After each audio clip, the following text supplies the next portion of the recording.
Good morning, everyone in Philosophy 1010. I want to give you a few brief updates about the class, and then I'm going to give you a lecture slash explanation of some of the major arguments in William James' The Will to Believe. First, in terms of the class, this is the next to last week of class. In terms of what you're responsible for this week, you have a discussion post that will be created today and it will be available through Sunday. That is the last discussion post that you will have to do. You've done a good job at completing the discussion posts over the last 2 weeks, and I appreciate that. Most of you have gotten it done and have received the points for it. There was a quiz Friday on William James and William Clifford. I will post some topics that will be on the quiz on Thursday. And then in terms of next week, the last week of class, there will be readings on Martin Luther King. Those were the readings that I had to add to the syllabus that were not originally planned for the course. And then you will have a quiz next Friday on Martin Luther King. And that is it. There's no discussion post next week. You'll have a quiz on Martin Luther King, and then that is the last regular assignment for the course. The one other thing you need to be thinking about is whether or not you want to take a final exam. To reiterate, I made an announcement on Canvas that directly states what the policy regarding the final exam is. It is optional for everyone.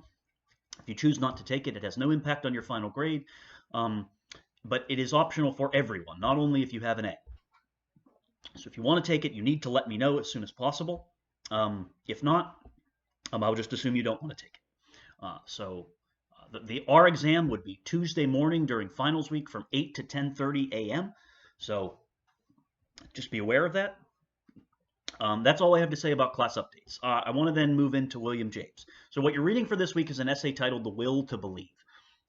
William James was an American pragmatist, which is to say there was American pragmatism as a particular school of philosophical thought, and one of the only uniquely American schools of philosophical thought. Most of Western philosophy, especially what we've read in this course, has been, what's referred to as continental philosophy, philosophy that emerged in the continent of Europe, Germany and France in particular. And so William James wrote this essay in 1896. As another kind of tidbit, James gave it as a public lecture to Harvard. So I have the reading here right in front of me. I'm going to be referring to this as I move forward. James gave the lecture again he gave it as a public lecture to Harvard, and James is directly responding to what we read for last week, which was an essay by William Clifford titled The Ethics of Belief. And so James, as you'll notice as you read through it, he directly references Clifford by name in his arguments. He's responding to Clifford's arguments. And just to reiterate, Clifford's argument, or what he wanted, the reason he wrote The Will or The Ethics of Belief, is that he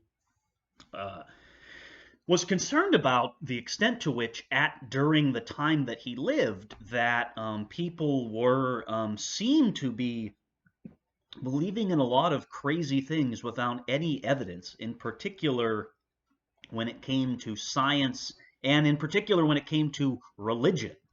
And so Clifford wrote his essay using this example of the ship owner. Clifford argues that we have a moral obligation and an epistemic obligation. The epistemic one is more obvious because it's specifically about our beliefs and what we can know, whereas the moral obligation, Clifford argues, we have a moral obligation to base all of our beliefs on sufficient evidence, and that we ought not hold any belief that is not based upon sufficient evidence. So obviously, Clifford was concerned about the extent to which holding false beliefs could harm others or harm yourself, but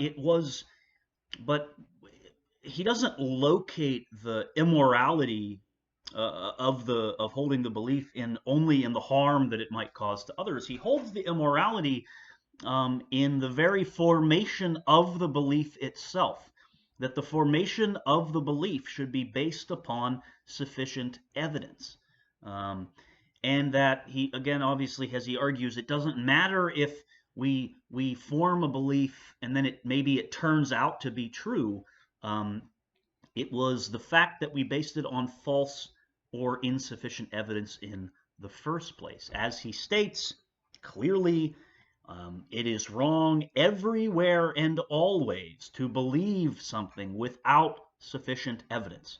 So it's a very, very kind of absolutist, very, kind of no exceptions position that Clifford kind of stakes out regarding belief.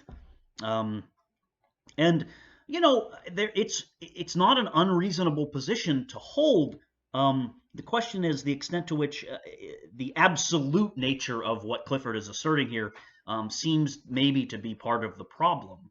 And that's where James is going to kind of come along and look at what Clifford says. In particular, and keep in mind, Clifford's argument he was mostly, not mostly, but he was concerned to a large extent with religious belief. Clifford was arguing that it is actually wrong to believe in religion without sufficient evidence.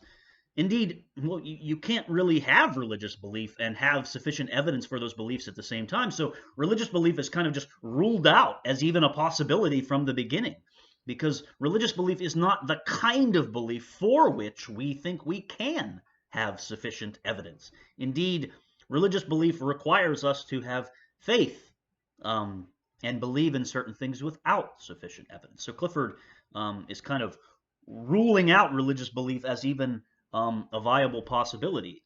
He's concerned about the attitude that religious belief breeds in society, and the attitude that it breeds in the individual as kind of forming these habits of believing things without evidence. He's concerned about what that does to us and what that does to society. And so James, then, in the will to believe, is ultimately, his main argument will be defending our right to believe in things without sufficient evidence. Specifically, by the end of the essay, in section 10, James will argue that we are especially justified in believing in religious matters, even without sufficient evidence. So he says we can will to believe certain things, which is to say, choose and kind of force ourselves to believe things without evidence. Indeed, he says we have to sometimes, especially when it comes to religious belief. So that his larger project, as he announces at the beginning of the essay, right? James argues. So I'm looking here.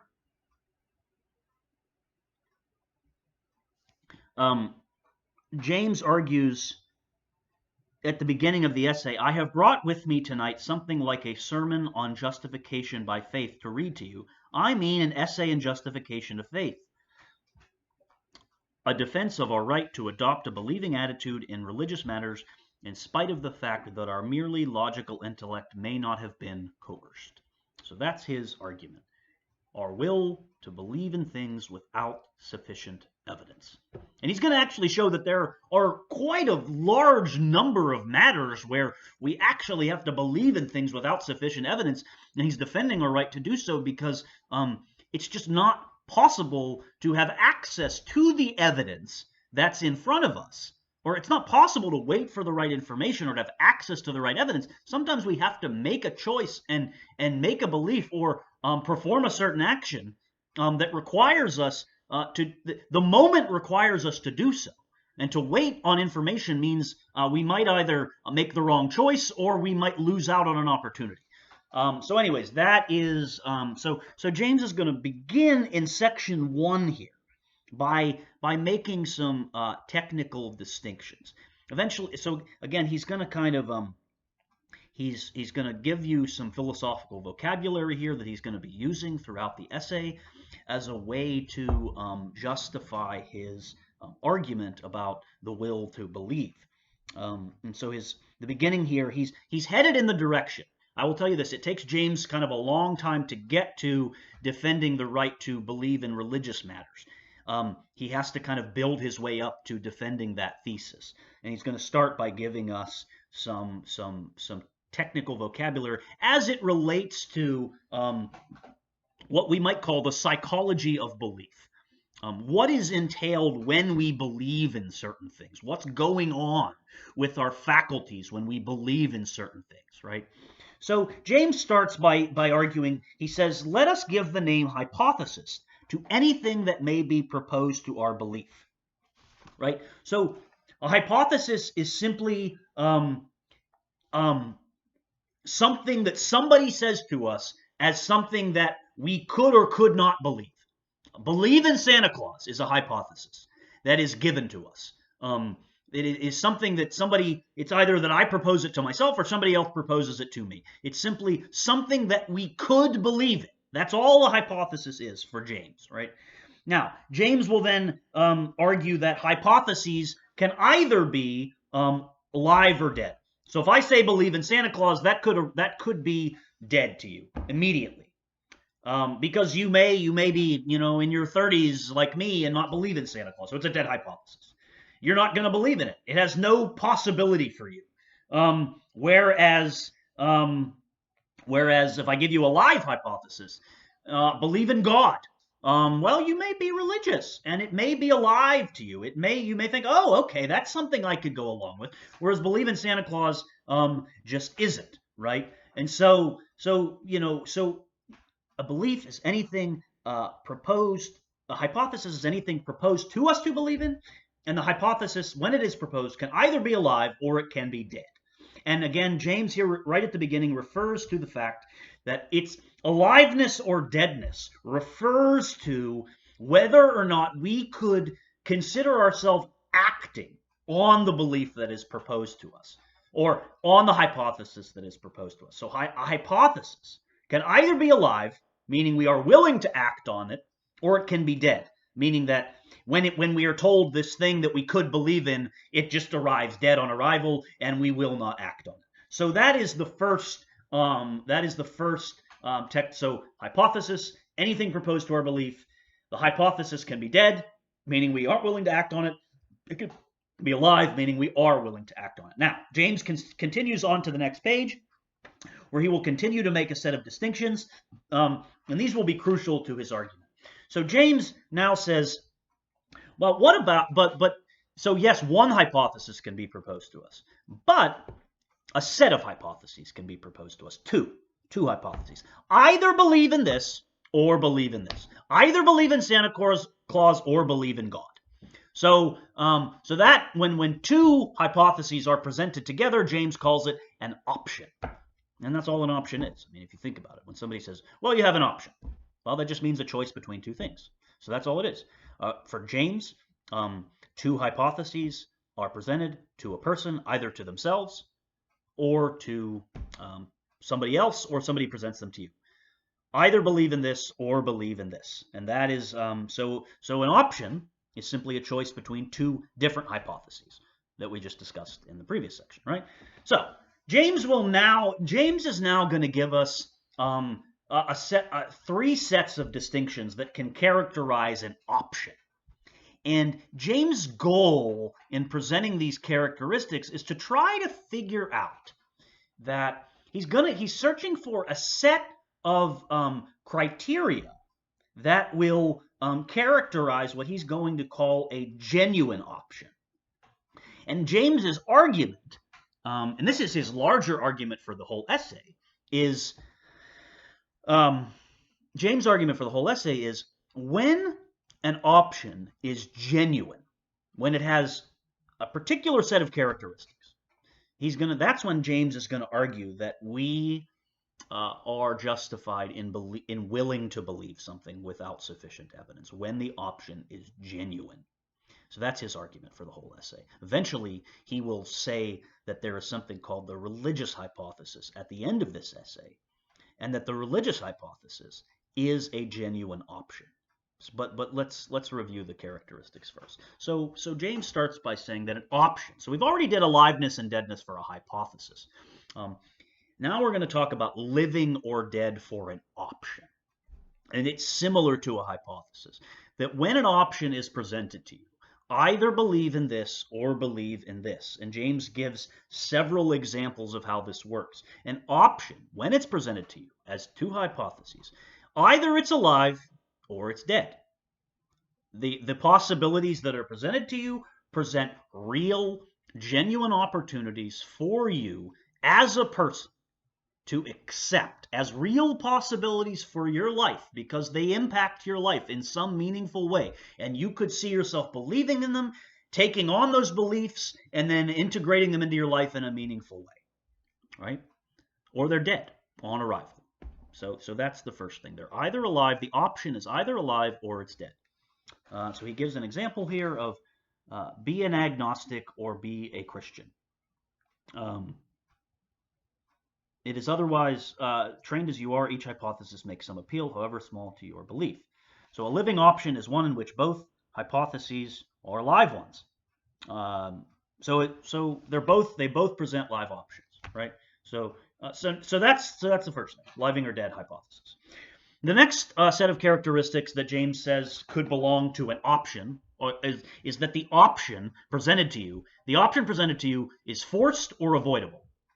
So this argument is that there is no standing outside of the possibilities. That you can't avoid. Well, you can't avoid making a choice. That there is a that there is an exclusive disjunction being presented to you. Either this or this. You don't have a third option. So James gives the example of either go outside with an umbrella or don't. Either go outside with an umbrella or don't. It's raining outside, and you either can go outside with an umbrella or don't. And James is arguing, well, is that a forced choice? Is there a way to avoid that choice? And James says, yeah, well, you just stay inside. You don't go outside. So yeah, you can, if you really, really like the rain, and you really have to be somewhere, but you can also just stay inside. So there is a third option. It's not a forced choice. It's an avoidable choice. So there's just a third thing, right? So that's the example that James gives. All right. So he gives another example. He says, if I say either accept this truth or go without it, I put on you a forced option, for there is no standing outside the alternative. Every dilemma based on a complete logical disjunction with no possibility of not choosing is an option of this forced kind. So either accept this truth or go without it. There is no other choice, right?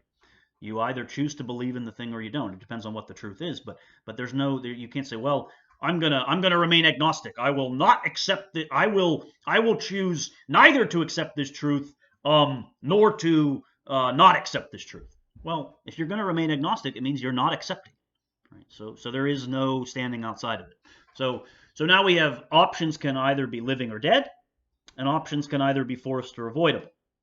The third set of characteristics that James wants to apply to an option is that the option can either be characterized as momentous or trivial.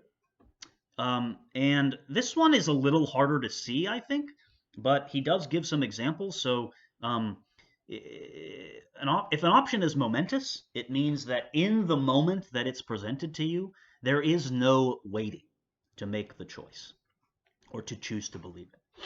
If something is presented to you as momentous, you need to believe it right then. And if you wait, the choice is gone.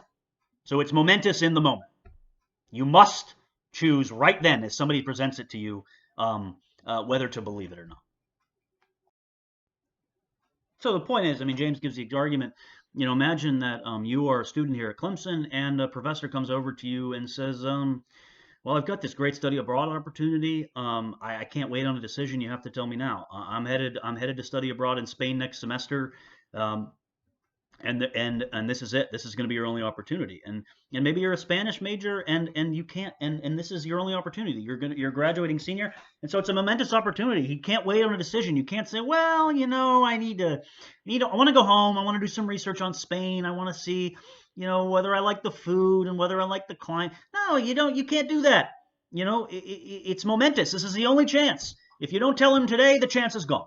Right? Or it could be trivial, right? You could be, I don't know. There could be different circumstances that there will be other opportunities to make the choice. So it could be trivial, right? So those are so again, an option, a choice between two hypotheses can be alive or dead, forced or avoidable, momentous or trivial. Now, out of all those characteristics, James will argue that a genuine option is one in which the choice presented to you, the option presented to you, presents an option that is living, meaning both are live possibilities for you. It is forced, meaning you must make a choice. There is no third alternative. And it is momentous, that it is once in a lifetime. And if you do not believe in the thing as it is presented to you in that moment, you will lose out and miss it and never have the opportunity again. So a genuine option is forced,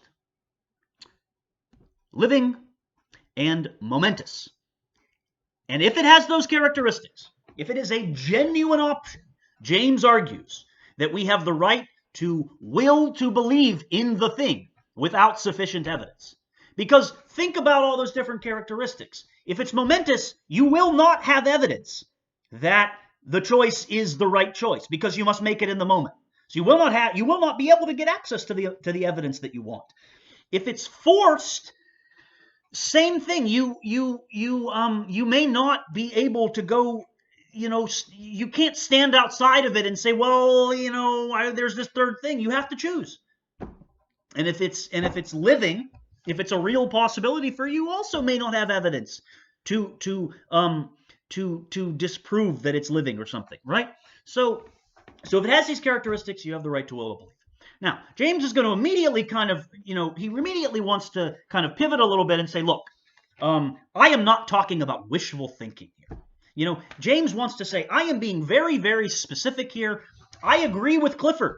To a large extent, there are going to be a lot of situations in human experience where it makes no sense to will to believe. So willing to believe is not the same as wishful thinking. It's not the same as, confirmation bias or something like that, where because I want something to be true, the thing will be true, and regardless of whatever is presented to me, I will never stop believing the thing, right? James could not defend such a thing. As a philosopher, you cannot defend such a thing, right? So it's not wishful thinking, so he gives some silly examples.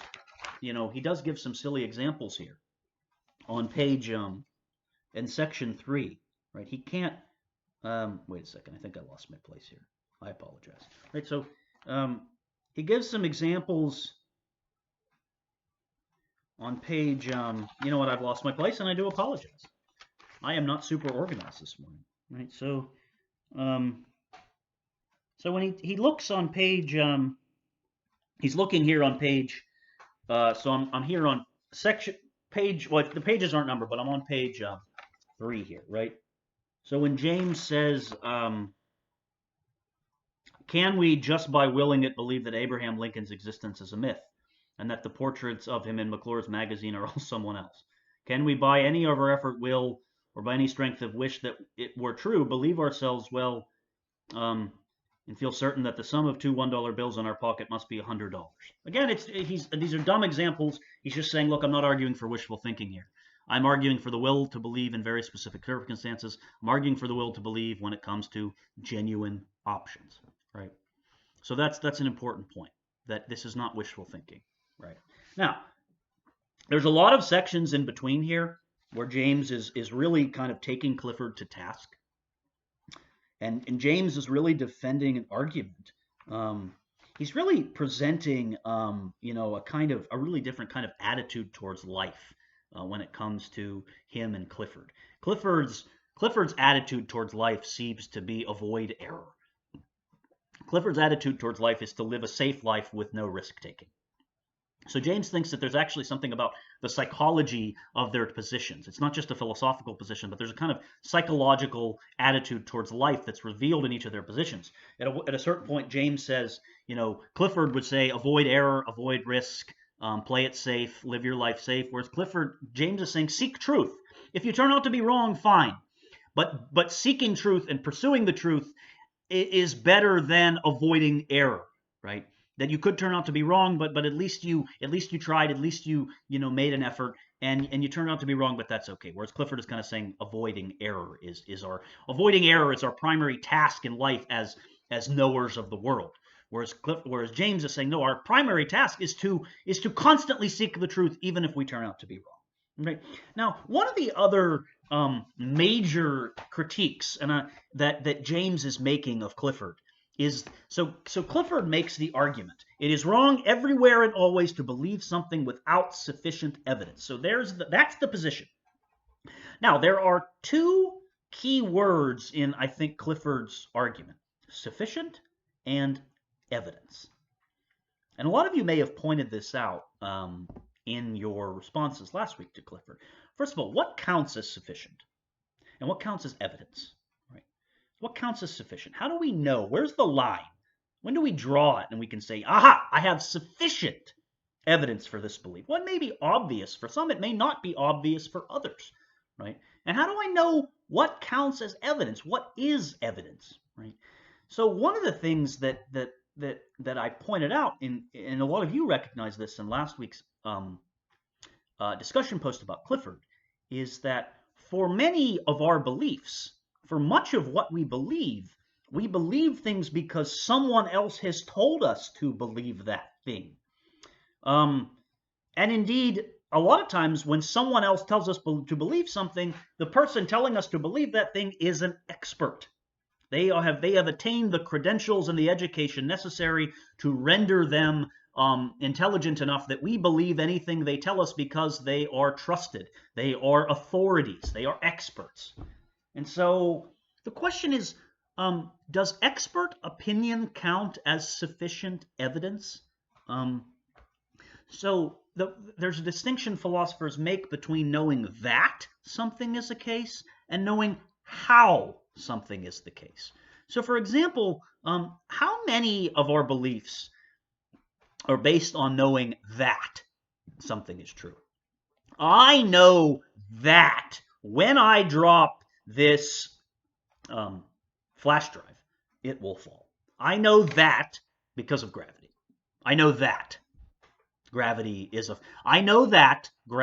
phenomenon that causes objects to fall when they are dropped. Do I know how? Can I explain to you the physics of gravity? Well, maybe some of you can. That's okay. Some of you may be able to, but not the average person can't explain how. So does knowing that something is the case count as sufficient evidence for Clifford? If I can't explain to you how I know the thing that I know and why I know it, does that count as sufficient evidence? Well, I don't know. I mean, I don't. It may be too high of a standard to demand that everybody be able to explain how everything they know is true. They might just say, I know that it's true because somebody told me it's true. I know that it's true because I saw an expert on television say it's true. So we know that a lot of things are true. Do we know how a lot of things are true? Well, we can, of course, look them up and find out. But in the moment when somebody says, how do you know? And you say, well, I can't tell you how I know, but I can tell you that I know. And so does that pose a problem for expert opinion? If a lot of the things we believe and know are based on expert opinion, does that count as sufficient evidence? Where is the standard? Where is the line, Clifford? Tell us what counts as sufficient and what counts as evidence according to your standard that you have drawn. And so James just wants to point out that for expert opinion, this might pose a problem. Now, it may not. You may just want to say expert opinion is fine. We can't throw out expert opinion. We can't draw the line at knowing how. We have to draw the line at knowing that it's the case. That's fine. If we draw the line at knowing how, then we have to throw out a lot of our beliefs, because then I can no longer believe in gravity because I can't explain to you the physics behind gravity. I only know that gravity is true. I don't know how it's true. So anyways, that's something we can kind of look at James's critique of Clifford and say, well, this might be problematic for your view. James is also going to make arguments throughout this when it comes to things like moral dilemmas. These are other examples of willing to believe. So think of the moral dilemma that the student had in Sartre. Student goes to Jean-Paul Sartre and says, I need to make this crazy decision. My mom is sick, but we're also in the midst of World War II, and so I need to decide whether to go fight for France, fight for my country. So consider this from James's perspective here. This is a moral dilemma that the student faces. Either I stay with my mother, or I go fight the war. Either I do this or I do that. Well, there's certainly both live options. It's a forced choice, and it's momentous. He must make the decision now. So if we take the dilemma from Sartre and we take that and we apply James's criteria to it, it seems like we have an obvious case of a moral dilemma that presents it that we have to will to believe that the thing we choose will turn out to be the right choice. We can't know. I can't wait for the evidence. I can't stand outside of it. Even if I say I'm going to remain agnostic, I will choose not to stay with my mother, and I will choose not to go to war. Well, there's still a choice being made. Choosing not to choose is still a choice. And it's not avoidable. And it is momentous, because you have to choose now, right? Your mother could die, the war could end, so you must choose now. All right? So anyways, James is just saying, look, here's a moral dilemma, Clifford. Here's a moral dilemma that somebody might face. And they can't wait. So it is wrong everywhere and always to believe something without sufficient evidence. Well, the student has to choose without sufficient evidence. Is he wrong? Is he wrong to wait? Would we applaud the student who went to Sartre and he said, well, I'm just going to wait for the evidence? Well, no, we wouldn't. We would say you have to make a choice, right? So anyways, Clifford just wants to say, or James wants to say, there seem to be so many choices in our lives where we have to will to believe, right? And that Clifford's position is too strict. And so James just presents a number of examples throughout the essay where it doesn't seem like it makes any sense, right? So I want to jump then ahead real quick to the last section of the essay, and this is getting a bit long here. If you're still with me, thank you. This is getting a bit long, but I want to get to the end here where James is going to consider what he calls the religious hypothesis. And he wants to defend and say the religious hypothesis is a genuine option, or the religious option is a genuine option. And we are justified in willing to believe in the religious hypothesis as a genuine option. Right? That's his goal for the larger essay. It takes him a really long time to get there, right? But by the end, James now gives us what he calls the religious hypothesis, right? And the religious hypothesis is going to be pretty simple for James, right? James says, so I've lost my place here, right? So, okay, never mind. So I haven't lost it, right? So I'm actually going to go to the notes that I have, right? So in the notes, because it's easier than sorting through this, it's easier than sorting through this reading here, right? So James, at the end, James will give us the religious option, the religious hypothesis, right? The religious hypothesis consists in two positions, two statements. And then you can either choose to believe in the religious hypothesis or not to believe in it. That will be the option, right? So the first thing James claims is that the best things in life are the more eternal things, which is to say the things that last the longest, the things that can benefit us the most, right? And James says the second part of it is that we are better off even now if we believe the first thing to be true. So this is important. James is not saying, again, James, the importance, the whole point of this, the believing in the religious hypothesis, believing in the genuine option is that it benefits you now. It's not saying, well, believe in the religious hypothesis and when you die, you'll go to heaven and be, in eternal bliss. Well, no, that wouldn't make any sense, because then you can put off the choice. You can say, well, I'll screw around in my 20s and my 30s and be, a terrible human being, and then I'll become religious, so I'll die and be happy because God will forgive my sins. No, he's saying, look, you'll benefit now. The best things in life are the eternal things, meaning they last the longest, and you will benefit now if you believe them, right? And so that's the argument, is that he's not arguing for, having faith in God so that when you die, you'll be happy, right? So James